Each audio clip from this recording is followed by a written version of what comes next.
Hello dear aspirants, hope कि आप सारे अच्छे से होंगे और आप लोगों की एग्जाम की प्रिपरेशन बड़े अच्छे से चल रही होगी। अगर किसी भी स्टूडेंट को कोई भी क्वेश्चन हो रिगार्डिंग द टॉपिक जो हम लोग पढ़ रहे हैं, या अगर कोई भी टॉपिक पे वीडियो बनानी हो या आप लोगों को कोई क्वेश्चन हो, तो नीचे मैं अभी आपके डिस्क्रिप्शन में नीचे या आपके वीडियो के ऊपर मेरा व्हाट्सएप नंबर जो है वो शो हो जाएगा। आप लोग उस पर मैसेज कर सकते हैं और मैसेज करने के बाद अपना जो भी आप लोगों का क्वेश्चन होगा वो आप लोग पूछ सकते हैं और कोशिश करेंगे कि आप लोगों को फौरन उसका जवाब मिले। जो व्हाट्सएप नंबर है वो स्क्रीन के ऊपर आप लोगों के इस समय फ्लैश हो रहा है। तो हम लोगों ने लास्ट टाइम जो पढ़ा था वो हमने पढ़ा था रेस्पिरेशन। तो आज हम लोग दूसरे टॉपिक पे जाएंगे, यानी रेस्पिरेशन का ही दूसरा टॉपिक है हम लोगों का आज। दैट इज कौन सा टॉपिक है? Respiratory system in human. अब ये जो रेस्पिरेटरी सिस्टम इन ह्यूमन है, इसकी बात करते हैं आज हम लोग यही पढ़ेंगे। यानी आज हम लोग पढ़ेंगे जो क्वेश्चन हम लोगों का आज का होगा, that is respiratory system. Respiratory system किन में? इंसानों में। रेस्पिरेटरी सिस्टम इन ह्यूमन्स, आज हम लोगों का यही क्वेश्चन होगा। यानी हम लोगों के जिस्म के अंदर रेस्पिरेशन में कौन कौन ऑर्गेन्स इन्वॉल्व होते हैं। हमारे पास दो ही ऑर्गेन्स रेस्पिरेटरी सिस्टम में आ जाते हैं। एक वाला आ जाता है रेस्पिरेटरी ट्रैक्ट, यानी रेस्पिरेटरी ट्रैक्ट आप लोग कहते हैं उस वाले पाथ को जहां पे आप लोगों की जो ऑक्सीजन है या जो एयर है वो मूव करे नॉस्ट्रिल से लेके लंग्स तक। यानी नॉस्ट्रिल से लेके लंग्स तक जो भी जगह होती है हमारे रेस्पिरेटरी सिस्टम में, इसको कहते हैं रेस्पिरेटरी ट्रैक्ट। दूसरा जो हम लोगों के पास है जिसको हम लोग कहते हैं रेस्पिरेटरी ऑर्गन, जहां पे एक्चुअल में रेस्पिरेशन होती है, ब्रीथिंग होती है। रेस्पिरेटरी ऑर्गन, जो रेस्पिरेटरी ऑर्गन है उस रेस्पिरेटरी ऑर्गन को हम लोग कहते हैं लंग्स, और उस रेस्पिरेटरी उसको हम लोग कहते हैं पिलम्यूनस। क्या कहते हैं? पिलम्यूनस। यानी ये वो चीजें हैं जो मदद करती है हमें रेस्पिरेशन में। चलिए स्टार्ट करते हैं। सबसे पहले अगर हम लोग देखें हमारी जो नाक है, यहाँ पे दिखा देते हैं आप लोगों को। हमारे पास नाक है, नाक के नीचे जो स्फेरिकल दो ओपनिंग्स होती हैं, दो सुराख होते हैं, इनको हम लोग कहते हैं नॉस्ट्रिल्स। पहले वाला पार्ट जो हमें आ जाता है रेस्पिरेटरी ट्रैक्ट में, यहाँ पे मैं साथ साथ लिखता जाऊंगा। रेस्पिरेटरी ट्रैक्ट में जो पहले वाला पार्ट आता है उस पार्ट को हम लोग कहते हैं what we call it as, उसको हम लोग उस समय कहते हैं नॉस्ट्रिल्स। पहले वाला पार्ट रेस्पिरेटरी ट्रैक्ट में जो पहले वाला पार्ट आ जाता है वो पार्ट आ जाता है पहले वाला पार्ट नॉस्ट्रिल्स। उसके बाद नॉस्ट्रिल्स के अंदर अगर हम लोग देखें, हमारे नॉस्ट्रिल्स के अंदर क्या पाई जाती है? फिर गैप। अगर आप लोग अपनी नॉस्ट्रिल्स ले लोगे, इनके अंदर एक गैप होती है। इस गैप को हम लोग क्या कहते हैं? Nasal chambers. क्या कहते हैं? Nasal chambers. अब ये जो नेजल चेंबर्स है, इनके बीच में एक हड्डी होती है, यानी जो इनको डिवाइड करती है, उसको हम लोग क्या कहते हैं? Nasal septum. यानी नेजल सेप्टम जो है इन नेजल चेंबर्स को दो हिस्सों में डिवाइड करती है। अब नेजल चेंबर्स जो है यहाँ पे जो नेजल चेंबर्स हैं, आप लोग को यहाँ पे शोर आ रहा होगा क्योंकि मेरी बांजी यहाँ पे है तो वो चला रही है। नेजल चेंबर्स जो है, नेजल चेंबर्स का पहले वाला पार्ट जो है, नेजल चेंबर्स हमारे पास दो है। अब नेजल चेंबर्स का पहले वाला पार्ट जो है जहां पे प्रेजेंट होते हैं हियर्स, यानी जिनको हम लोग कहते हैं नेजल हियर, यानी हमारे नाक के अंदर वो वाला पार्ट जहां पे हियर प्रेजेंट होता है। ये देखिएगा, जहां पे हियर प्रेजेंट होता है, इस वाले पार्ट को हम लोग क्या कहते हैं यहाँ पे? यानी इस वाले पार्ट को जहां पे हियर प्रेजेंट होता है, इस वाले पार्ट को आप लोग कहते हो वेस्टिब्युलर रीजन। यानी वेस्टिब्युलर रीजन हम लोगों के रेस्पिरेटरी सिस्टम का वो पार्ट है जहां पे प्रेजेंट क्या होता है? हियर। यानी यहाँ पे पहले वाला पार्ट आ गया वेस्टिब्युलर रीजन। अब वेस्टिब्युलर रीजन को आप लोग कैसे पहचानोगे? इसको पहचानने का सिंपल तरीका है, नाक का वो वाला हिस्सा जहां पे प्रेजेंट होता है हियर्स, उसको हम लोग क्या कहते हैं? What we call it as vestibular region. यानी यहाँ पे क्या प्रेजेंट होता है? हियर। चलिए आगे चलते हैं। उसके बाद जो दूसरे वाला पार्ट हम लोग ले लेते हैं, दूसरा पार्ट जो हम लोग ले लेते हैं जहां पे इसका रेड कलर होता है, उस वाले रीजन को हम लोग कहते हैं what we call it as, ध्यान रखिएगा, दूसरे वाला पार्ट जो हम लोग ले लेते हैं, यानी पहले वाला पार्ट जो हम लोगों ने ले लिया दैट इज, वो ले लिया रेस्पिरेटरी रीजन। दूसरा जो हम लोग ले लेते हैं नाक के अंदर जो दूसरा पार्ट है उसको कहते हैं रेस्पिरेटरी रीजन। ये जो रेस्पिरेटरी रीजन होता है इसका कलर क्या होता है? पिंक। अब पिंक क्यों कलर होता है? क्योंकि ब्लड वेसल्स इसके नजदीक होती हैं। अब अगर ब्लड वेसल्स इसके नजदीक होती है तो ये क्या एयर को क्या करती है? ये प्यूरिफाई। क्या करती है? एयर को ये प्यूरिफाई, यानी एयर को ये प्यूरिफाई करती है। तो एयर को अगर ये प्यूरिफाई करती है यानी हवा को ये प्यूरिफाई करती है। यहाँ पे देखिएगा, ये मेरे पास आ रही थी मेरी भांजी, ये कहती थी कि मुझे भी वीडियो में आना है, ठीक है ना। अभी इसने एडमिशन नहीं किया है, इंशाल्लाह आगे जाके ये भी कोई अफसर बनेगी। अब ये पिंक इसका कलर है, पिंक कलर। यहाँ पे क्या होता है इस वाले रीजन में, ईयर जो है वो वार्म होता है, ठीक है ना। उसके बाद अगर हम लोग अगले वाले पार्ट की तरफ चले तो अगले वाला पार्ट नाक का जो हिस्सा होता है जहां पे प्रेजेंट होती है ऑल्फैक्टरी सेल्स जो हमें स्मेल करने में मदद दे देती है, उसको हम लोग कहते हैं ऑल्फैक्टरी रीजन। यानी ये जो ऑल्फैक्टरी रीजन है हम लोगों का, इसका काम क्या होता है ऑल्फैक्टरी रीजन का? यानी जब हम लोग कोई सांस ले लेते हैं, सांस के दौरान क्या होता है? सांस के दौरान हमें स्मेल आ जाती है।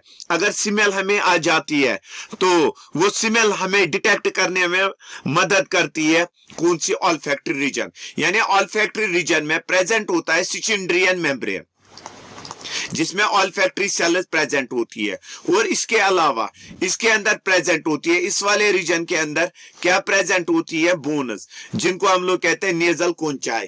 क्या कहते हैं? नेजल कोंचाई। यानी नेजल कोंचाई अगर हम लोग इनको कहते हैं तो नेजल कोंचाई जो है वो हमें स्मेल डिटेक्ट करने में मदद करती है। ये यहाँ पे कह रही है मुझे फिर से वीडियो में लाए, तो इसलिए ला रहा हूं। तो ये हो गया ऑल्फैक्टरी रीजन। उसके बाद हम लोग थोड़ा आगे जाते हैं। अब हम लोगों के नेजल सेप्टम का वो पार्ट जो फेरेनेक्स में ओपन होता है उसको हम लोग कहते हैं इंटरनल नैरीज। क्या कहते हैं? इंटरनल नैरीज। अब ये अगले वाला पार्ट हो गया। ये देखिएगा यहाँ पे, ये नीचे से है हम लोगों की बकल कैविटी। कौन सी कैविटी है? Buccal cavity. ये देखिएगा, ये नीचे से बकल कैविटी यानी माउथ के अंदर जो कैविटी होती है। अब चलिए थोड़ा सा आगे आप लोगों को ले जाते हैं तो समझ जाइएगा यहाँ पे। अब ये वाला ट्यूब यहाँ पे जो ब्लू कलर में दिखाया इसको हम लोग कहते हैं फेरेनेक्स। यहाँ पे आगे चलते हैं हम लोग, देखिएगा पहले हम लोगों ने क्या बनाया था यहाँ पे लिए थे नॉस्ट्रेलस। नॉस्ट्रेलस के बाद क्या आया था नेजल चेंबर। आया था ना। नेजल चेंबर के 3 पार्ट्स थे। एक वाले पार्ट को हम लोगों ने क्या कहा था? एक वाले पार्ट को मैंने कहा था वेस्टिब्युलर रीजन, रेस्पिरेटरी रीजन, और क्या कहते थे? Olfactory region. अब चलते हैं हम लोग आगे, देखिएगा अब वो वाला पार्ट जहां पे बकल केविटी और नॉस्ट्रिलस आप लोगों के एक साथ मिलते हैं इसको कहते हैं फेरेनेक्स। अब फेरेनेक्स हम लोगों का अलग पार्ट है रेस्पिरेटरी सिस्टम का, ठीक है ना। यहाँ पे फेरेनेक्स का ऊपर वाला हिस्सा जो टुवर्ड्स इंटरनल नैरीज है इसको कहते हैं नेजोफेरेनेक्स। दूसरे वाला पार्ट इसका जो टुवर्ड्स है फूड पाइप यानी जो आइसोफेगस की तरफ चला जाता है उसको कहते हैं ओरोफेरेनेक्स। क्या कहते हैं? ओरोफेरेनेक्स। अब वो वाला पार्ट, अब देखिएगा वो वाला पार्ट जो टुवर्ड्स अब किसकी तरफ चला जाता है? लैरिनेक्स की तरफ, यानी वॉइस बॉक्स की तरफ, लैरिनेक्स की तरफ। वो वाला पार्ट हम लोगों का अब जो लैरिनेक्स की तरफ जाता है तो हम लोग क्या कहते हैं? उस वाले पार्ट को कहते हैं लैरिंगोफेरेनेक्स। क्या कहते हैं? लैरिंगोफेरेनेक्स। अब लैरिंगोफेरेनेक्स की अगर हम लोग बात करें, इसके बाद हम लोग आगे जाते हैं, ध्यान रखिएगा यहाँ पे। उसके बाद जो हम लोगों का नेक्स्ट वाला पार्ट है लैरिनेक्स, और जिसको हम लोग कहते हैं वॉइस बॉक्स, ठीक है ना। और इसको हम लोग कहते हैं एडम्स एप्पल। Adam's apple. चलिए यहां पे मैं बनाता हूं इसकी। अगर हम लोग बात करें इस एडम्स एप्पल की बात तो तवज्जो रखिएगा। यहां पे एडम्स एप्पल की बात करें, यह सबसे पहले किन से बना हुआ होता है? कार्टिलेज से। कार्टिलेजेस कितनी होती है? कार्टिलेजेस इसकी होती है हमारे पास, दैट इज हमारे पास ये जो है ये 5 कार्टिलेजेस से बना हुआ है। नाम भी बता सकते हैं, क्रिकॉइड, आर्टिनॉइड, कॉर्निकुलेट और क्यूनिफॉर्म कार्टिलेजेस। ये इसमें क्या बनी होती है? दैट इज ये इसके अंदर बनी होती है, यानी लैरिंक्स बना हुआ होता है 5 कार्टिलेजेस से। अब इस लैरिंक्स के ऊपर क्या होती है? गैप एक होती है। इस गैप को हम लोग कहते हैं, what we call that gap as, इस गैप को हम लोग कहते हैं ग्लोटिस। क्या कहते हैं? ग्लोटिस। अब इस ग्लोटिस के ऊपर एक फ्लैप होता है, एक ढक्कन होता है। यहां पे देखिएगा, इसके ऊपर एक ढक्कन होता है, जिस ढक्कन को हम लोग कहते हैं इपीग्लोटिस। यानी इसी इपीग्लोटिस से अंदर की तरफ एयर चला जाता है। और यहां पे क्या होते हैं? 2 थ्रेड लाइक स्ट्रक्चर्स, जिनको हम लोग क्या कहते हैं? इन थ्रेड लाइक स्ट्रक्चर्स को हम लोग यहां पे कहते हैं, what we call them as vocal cords. क्या कहते हैं? Vocal cords. और यही वोकल कॉर्ड्स ऐसी है जो मदद करती है साउंड को प्रोड्यूस करने में। अब इसके बाद इस लैरिंक्स से अराइज क्या होता है? ए ट्यूब लाइक स्ट्रक्चर। अब ये जो ट्यूब लाइक स्ट्रक्चर यहां से अराइज होता है, कहां से अराइज होता है? ट्यूब लाइक स्ट्रक्चर की अगर बात करें, ये ट्यूब लाइक स्ट्रक्चर जो अराइज होता है लैरिंक्स से, इसको हम लोग क्या कहते हैं? Wind pipe. Wind pipe. Wind pipe की अगर बात करें तो विंड पाइप की जो लेंथ होती है वो होती है, ध्यान रखिएगा, वो होती है यहां पे 12 सेंटीमीटर। ये भी क्या बना हुआ होता है? कार्टिलेजेस से। यहां पे ध्यान रखिएगा, ये भी बना हुआ होता है कार्टिलेजेस से। कितनी कार्टिलेजेस इसमें होती है? 12 से लेके 16 सेंटीमीटर तक इसके अंदर कार्टिलेजेस होती है। अब हो गया ये विंड पाइप। अब देखिएगा, ये जो विंड पाइप हम लोगों की है, अब ये डिवाइड होती है 2 हिस्सों में। देखिएगा, इनको हम लोग कहते हैं प्राइमरी ब्रोंकियाई। प्राइमरी ब्रोंकियाई। उसके बाद जो राइट ब्रोंकियाई है, राइट ब्रोंकियाई फिर डिवाइड होती है 3 हिस्सों में। इनको हम लोग क्या कहते हैं? सेकेंडरी ब्रोंकियाई। सेकेंडरी ब्रोंकियाई। सेकेंडरी ब्रोंकियाई यहां पे देखिएगा, लेफ्ट में 2 ही है, ये सेकेंडरी ब्रोंकियाई। सेकेंडरी ब्रोंकियाई फिर डिवाइड होती है, यानी ये पाइप्स कंटिन्यूअसली डिवाइड होती रहती है। और यहां पे क्या बनती है? टेरिशरी ब्रोंकियाई। तवज्जो रखिएगा, यहां पे बनती है टेरिशरी ब्रोंकियाई। ठीक है ना? ये टेरिशरी ब्रोंकियाई की अगर हम लोग बात करें, ये फिर से ओपन डिवाइड होती है, यानी कंटिन्यूअसली ये डिवाइड होती है। यहां पे क्या बनता है? फिर ब्रोंकियोल्स, यानी कंटिन्यूअसली ये ट्यूब्स ओपन होते हैं। ब्रोंकियोल्स फिर से डिवाइड होते हैं माइक्रोस्कोपिक डक्ट्स में, जिनको कहते हैं एल्वियोलर डक्ट्स। अब इन एल्वियोलर डक्ट्स के साथ अटैच होते हैं बैलून लाइक स्ट्रक्चर्स, जिनको हम लोग मिनी लंग्स या जिनको हम लोग कहते हैं एल्वियोलर सैक्स। क्या कहते हैं? एल्वियोलर सैक्स। ये यहां पे आप लोगों का कंप्लीट हुआ, यानी रेस्पिरेटरी ट्रैक्ट। यानी रेस्पिरेटरी ट्रैक्ट स्टार्ट हुआ हमें नॉस्ट्रिल्स से और कंप्लीट कहां पे हुआ? एल्वियोलर सैक्स के अंदर। ठीक है ना? रेस्पिरेटरी ऑर्गन की अगर हम लोग बात करें, हमारे पास जो रेस्पिरेटरी ऑर्गन है इसको हम लोग कहते हैं लंग्स। लंग्स की अगर शेप की हम लोग बात करें तो शेप इसकी होती है ट्रायंगुलर। देखिएगा, यहां पे बनाता हूं मैं, ये एक लंग्स है हमारा, ये देखिएगा, ये हम लोग ले लेते हैं अपना दूसरा लंग। ठीक है ना? ये मैंने लंग्स ले लिए यहां पे। उसके बाद कलर, जब एक इंसान छोटा होता है तो कलर इनका होता है पिंक। ठीक है ना? इसके बाद अगर हम लोग यहाँ पे देखें, हमारे पास जो लंग्स होते हैं इनके 2 कवर्स होते हैं, यहाँ पे दिखा देते हैं, इनके 2 कवर्स होते हैं। आप देखिएगा, ये 2 कवर्स हैं लंग्स के। अब लंग्स के अगर हम लोग कवर्स की बात करें, लंग्स के कवर्स को हम लोग कहते हैं, what we call them as, हम लोग उस समय इनको कहते हैं पेरिटोनियम। क्या कहते हैं? पेरिटोनियम। अब बाहर वाला पेरिटोनियम जो है, यानी आउटर पेरिटोनियम जो है, इसको कहते हैं पेरिटियम। पेरिटियम। और इनर जो होता है इसको कहते हैं विसरल। और इनके बीच में अगर हम लोग देखें, इनके बीच में प्रेजेंट होती है गैप। उस गैप को हम लोग कहते हैं प्लूरल कैविटी। Pleural cavity. और इस प्लूरल कैविटी के बीच में प्रेजेंट होता है फ्लूइड, जिसको कहते हैं प्लूरल फ्लूइड। ठीक है ना। यहां पे अब अगर यहां पे आप लोग देखोगे, हमारे पास दो लंग्स है, राइट लंग और लेफ्ट लंग। लेफ्ट लंग में नीचे एक साइड में एक गैप होती है जिसको कहते हैं कार्डियक नॉच। क्योंकि हम लोगों का हार्ट जो है, उसका एपेक्स जो है हम लोगों का किसकी तरफ होता है, लेफ्ट लंग की तरफ। ठीक है ना। हार्ट के बीच में जो ये गैप होती है, ये वाली गैप, यानी दो लंग्स के बीच में जो गैप होती है, उस गैप को हम लोग क्या कहते हैं, ये वाली गैप की अगर बात करें, सॉरी, ये वाली गैप की अगर बात करें, इसे कहते हैं मिडिस्टीनम। अगर बाहर से आप लोग देखोगे, राइट लंग जो है इसके 3 ग्रूव्स होते हैं, 1, 2 एंड 3, जबकि लेफ्ट लंग के 2 ही ग्रूव्स होते हैं। ठीक है। अंदर से अगर आप लोग देखोगे, ये जो लंग्स है इनके यहां बैलून लाइक स्ट्रक्चर्स पाए जाते हैं। ये देखिएगा, यानी लंग्स के अंदर अगर आप लोग देखोगे, there are balloon like structures, जिनको आप लोग कहते हैं एल्वेलर सैक्स। एल्वेलर सैक्स।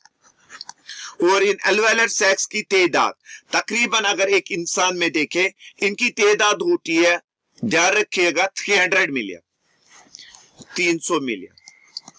और अगर इनको हम लोग ओपन करें, इनका एरिया जो है वो 143 स्क्वायर मीटर्स बन जाता है। यानी ये हम लोगों का यहाँ पे हुआ रेस्पिरेटरी ऑर्गन कंप्लीट। सबसे पहली चीज जो हमने ली थी वो थी नॉस्ट्रल्स। ठीक है ना। उसके बाद हम लोगों ने लिए थे नेजल चेंबर्स। नेजल चेंबर्स के 3 पार्ट थे, वेस्टिबुलर रीजन, रेस्पिरेटरी रीजन और ऑल्फैक्टरी रीजन। उसके बाद लिया था इंटरनल नैरीज। इंटरनल नैरीज के बाद हम लोगों ने वो जगह ली थी जहां पे गैप होती थी, उसको कहते थे फेरेनेक्स। फेरेनेक्स से हम लोगों ने कहा था फिर एराइज होती है। क्या एराइज होता है फिर, जिस चीज को हम लोग कहते हैं, what we call it as लैरिनेक्स।